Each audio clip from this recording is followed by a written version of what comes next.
कुमार सौरभ सिंह, सीधा सीधा ये सवाल सिर्फ अगर विपक्ष का ही नहीं बल्कि सरकारी कर्मचारी जो इस वक्त आंदोलनरत है, जो आंदोलन कर रहा है, अभी से नहीं कई सालों से कर रहा है, वो भी ये सवाल पूछ रहा है, एक जनप्रतिनिधि जो 5 साल सेवा कर उसे ओपीएस के तहत पेंशन मिल सकती है, तो उन्हें क्यों नहीं?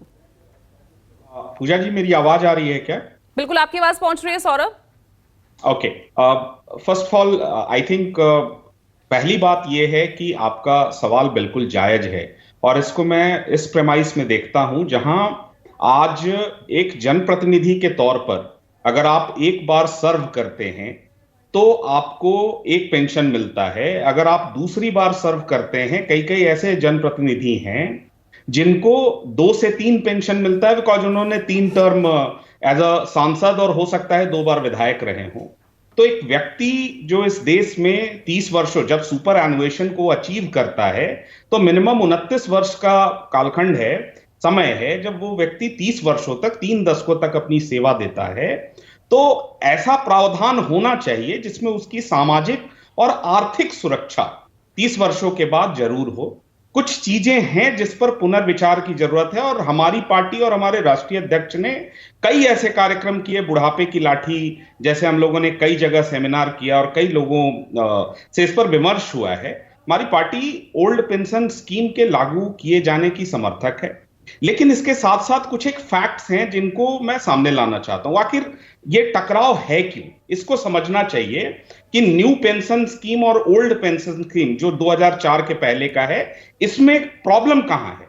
देखिए, प्रॉब्लम यहां है कि एक ग्रेड 3 का जो एम्प्लॉय है, अगर आप उसके अभी वर्तमान में पेंशन को देखें तो वो लगभग 7 से 8 हजार रुपए का उसका पेंशन बनता है एनपीएस के तहत।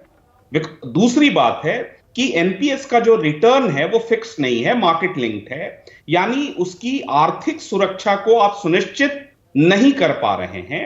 और आप मुझे बताइए कि आज के दौर में अगर एक सामान्य व्यक्ति जो 30-35 वर्ष के अपनी जॉब के बाद पहले पुराने प्रावधान में था कि उसकी बेसिक और डीए का 50% जो है वो लास्ट ड्रॉन सैलरी का वो पेंशन के रूप में आएगा। आज ऐसा कोई प्रावधान नहीं है जिससे आप उसके पेंशन को आज बता सकें कि 30 वर्ष के बाद उसका पेंशन क्या होगा। तो अगर हमको कंटिन्यू भी करना है तो कुछ ऐसे प्रावधान होने चाहिए जैसे फिक्स्ड इनकम, जैसे आप जिस दिन एनपीएस में आप ऑप्ट कर रहे हो उसी दिन बताना। दूसरी बात, इससे जुड़ी राजनीति पर मैं आता हूं कि भाई 5 राज्यों ने, राजस्थान, छत्तीसगढ़, हिमाचल, पंजाब जैसे राज्यों ने, झारखंड जैसे राज्यों ने लागू किया है ओल्ड पेंशन स्कीम को। अब मुझे बताइए कि 2022 में पहला राज्य बना राजस्थान जिसने ओल्ड पेंशन स्कीम को लागू किया। 2023 तक 1 वर्ष का समय है। क्या कांग्रेस की प्रवक्ता या इंडी गठबंधन के बैठे प्रतिनिधि सिर्फ ये आंकड़ा दे सकते हैं कि 1 वर्षों में कितने लोग थे जिन्होंने ओल्ड पेंशन स्कीम को ऑप्ट किया था और उनको कितने पेंशन का लाभ मिला है? भाई, ये सारी खींचतान सिर्फ इसलिए है आपके आरोप बिल्कुल जायज है और मैं इसका सवाल बिल्कुल लूंगी, लेकिन सौरभ 80,000 बतौर सहयोगी होते हुए अगर आप ये बात समझ रहे हैं कि संशोधन की जरूरत है, ओपीएस के समर्थन में आप अगर दिख रहे हैं, तो क्यों आप अपने ही सहयोगी को ये समझा नहीं पा रहे? क्यों बीजेपी लगातार पसोपेश में है इस पूरे मामले को लेकर? नहीं, मेरा मानना है पूजा जी कि इस पर राजनीतिक विमर्श और सामाजिक विमर्श की जरूरत है।